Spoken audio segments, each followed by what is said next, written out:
సాహితీ మిత్రులందరికీ మన తెలుగు కథాస్రవంతికి దర్భాలక్ష్మి అన్నపూర్ణ స్వాగతం. ఈరోజు ఒక కథ చదివి వినిపించాలని అనుకుంటున్నాను. మరి విని మీకేమనిపించిందో కామెంట్స్‌లో మీ అభిప్రాయాలు చెప్పండి. హ్మ్. కథ పేరు 'ముత్యపు చిప్ప'. మరి కథలోకి వెళ్ళిపోదామా?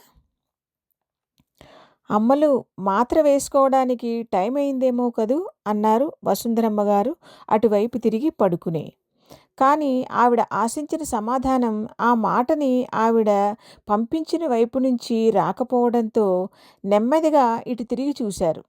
ఒకవేళ కాత్యాయనికి చిన్నపాటి కునుకులాంటిదేమైనా వచ్చిందేమోనన్న సందేహంతో. కాత్యాయని 2 మోకాళ్ళని దగ్గరికి చేర్చుకుని వాటి మీద మొహం అటువైపు చూస్తున్నట్టుగా ఆనించుకుని ఏదో దీర్ఘాలోచనలో మునిగిపోయినట్టుగా ఉంది. వసుంధరమ్మ గారు 2 నిమిషాల సేపు అలాగే చూస్తూ ఉండిపోయారు. కాత్యాయనిలో ఎక్కడా కదలిక లేదు. ఆవిడకనిపించింది దీర్ఘాలోచన అయినా ఉండాలి, లేకపోతే చిన్నపాటి కునుకైనా వచ్చి ఉండాలి. ఈ రెండింటికి కూడా అవకాశాలు చాలా ఎక్కువగా ఉన్నాయి ఆమె జీవితంలో. ఆమె చుట్టూతా చిక్కటి సమస్యలు. నిద్ర రావడానికి కారణం ఇక్కడ తనని రోజంతా కళ్ళల్లో ఒత్తులు వేసుకుని అన్నట్టుగా చూసుకోవడం, ఇంటికి వెళ్ళాక రాత్రిపూట చదువుకోవడం. కనుల నిండుగా నిద్రేది పాపం? వసుంధరమ్మ గారు గాఢంగా నిట్టూర్చారు. ఏమిటో కళ్ళల్లో వెన్నెల దీపాలు వెలిగిపోతుండగా రాబోయే జీవితం గురించి, ఏలుకుపోయే రాకుమారుడు గురించి తీయతీయటి కలలుగనే వయస్సు కాత్యాయనిది. అలాంటిది జీవిత చరమాంకంలో ఉన్న మంచానికే పరిమితమైపోయినట్టుగా ఉన్న తనని చూస్తూ ఒక్కొక్క నిమిషాన్ని ఒక్కొక్క యుగంలా గడపవలసి వస్తోంది. క్షణం యుగంగా మారిపోయిన జీవనం ఎంతటి దుర్భరం! తన అనారోగ్యం ఈ కన్నెపిల్ల కలల్ని కాలరాసిందా? ఆవిడకి ఆ క్షణంలో ఒకసారి కాత్యాయనితో జరిగిన సంభాషణ గుర్తుకు వచ్చింది. కాత్యాయని కలలు కంటూ చెంగు చెంగున ఎగరవలసిన వయస్సులో ఈ 4 గోడల మధ్య ఈ ముసలిదాన్ని చూస్తూ గడపవలసి వస్తోంది. నా వల్ల నీకెంత కష్టం వచ్చింది తల్లి అన్నారు ఒకసారి వసుంధరమ్మ గారు. అలా అనకండి అమ్మగారు, మీరిచ్చే డబ్బులతోనే ఇంట్లో నలుగురం తిండి తినగలుగుతున్నాం. మీరు కాకపోతే ఇంకొకరు నాకు పని చేయటం తప్పదు. మీరు దయగల అమ్మగారు, నాకు అదే సంతోషం. ఇదివరకు పనిచేసిన చోట ఇలా కాదు, డబ్బులు ఇస్తున్నాం కనుక రెప్ప వాల్చడానికి వీలు లేదు అన్నట్టుగా ఉండేది అక్కడ పరిస్థితి. నా ముందు కూడా నాలాంటి ముసలివాళ్లేనా? ఆవిడ గొంతులో బాధ. ఇంచుమించుగా అలాంటి పనులే దొరుకుతాయి అమ్మగారు అంది కాత్యాయని. ఈసారి ఎవరైనా చంటి పిల్లల్ని చూసుకునే పని చూసుకో కాత్యాయని.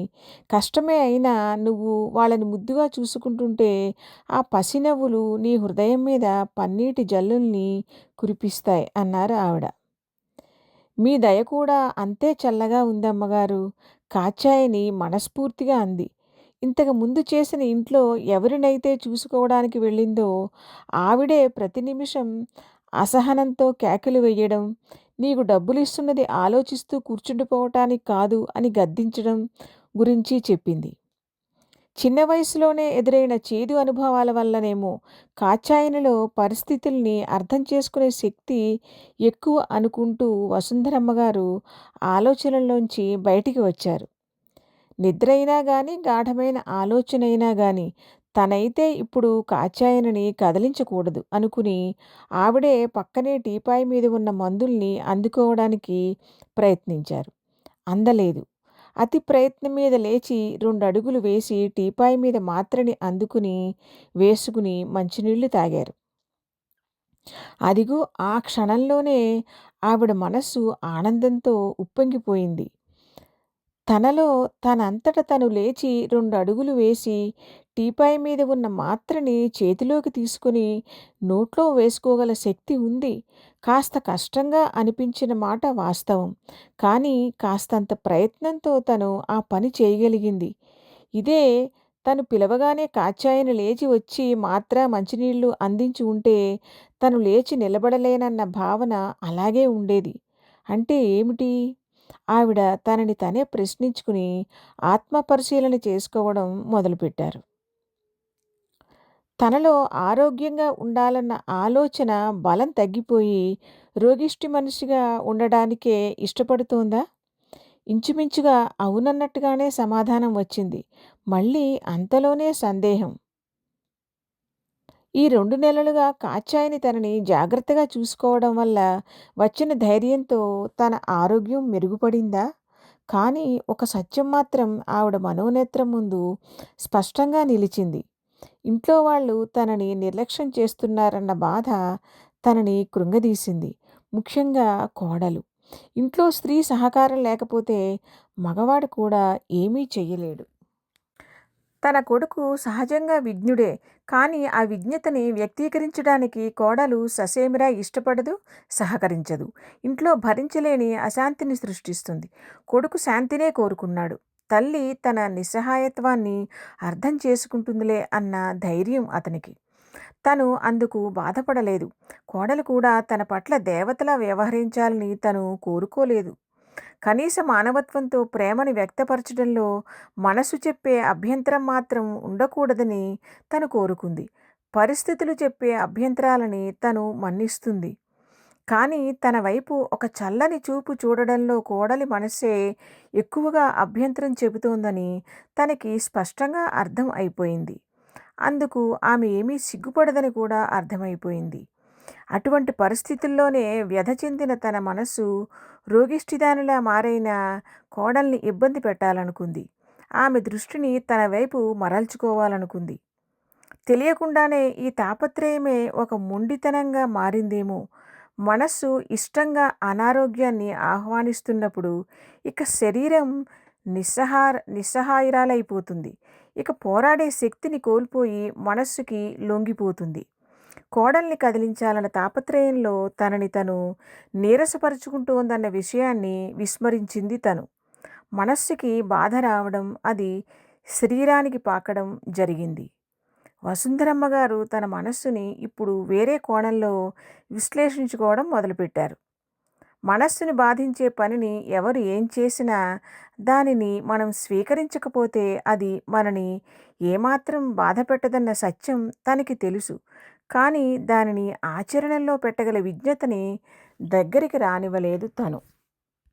తనకన్నా చిన్నపిల్ల. తన వయస్సుకి ఏమాత్రం సరితూగని వయస్సు పైబడ్డ వాళ్ళ సంరక్షణ బాధ్యతను తీసుకుని దానికి న్యాయం చేయడానికి ప్రయత్నం చేసింది కాచాయిని. అది భయం వల్లనో, అవసరం వల్లనో అయినా పరిస్థితిని తన అదుపులోకి తెచ్చుకోగలిగింది. పూర్తిగా 20 ఏళ్లైనా లేని పిల్ల ఈ జీవితపు చరమదశ ఇబ్బందులు చూస్తూ ఏం ఇబ్బంది పడుతోందో అనిపించినా తన అనారోగ్యం ఆమెకి కనీస జీవనభృతిని కలిగిస్తోందన్న తృప్తి ఒకటే మిగిలింది. కానీ ఇదే సరైన సమాధానము, పరిష్కారమునా కాచాయని సమస్యకి? ఆ క్షణం నుంచి ఆవిడ ఆలోచనలు పలు మార్గాల్లో పయనించి ఎట్టకేలకి ఒక గమ్యాన్ని చేరుకున్నాయి. ఒక నిర్ణయం రూపుదిద్దుకుంది. ఆ తర్వాత నుంచి ఆవిడ కదలికల్లో, ఆలోచనలలో మెరుగవుతున్న ఆరోగ్యపు ఛాయలు తొంగిచూడనారంభించాయి. కానీ ఆ ఛాయల్ని కొడుకు, కోడలు కంట మాత్రం పడనివ్వలేదు. వాళ్ళు కనుక అది గమనిస్తే ముందుగా చేసే పని కాత్యాయనిని ఇక్కడి నుంచి పంపించేయడం. తన కోడలికి తను ఖర్చు పెట్టే ప్రతి ఒక్క పైసకి 2 పైసల లాభం రావాలని కోరుకునే మనిషి. అందులో అత్తగారికి సంబంధించిన ఖర్చు విషయంలో అయితే మరీను. ఆవిడ అభిమతం ఒకటే. తన సమక్షం కాత్యాయనికి రోగగ్రస్తం అనిపించకూడదు. అందుకే మంచం మీద నుంచి లేవడానికి కాత్యాయని అవసరం లేకపోయినా ఆమె సహాయం తీసుకుంటూ ఆమె మీద ఎటువంటి భారము పడకుండా చూసుకునేవారు. అమ్మగారు మీ ఆరోగ్యం మంచిగా అయిపోయిందండి, ఒకరోజు కాత్యాయని సంతోషంగా అంది.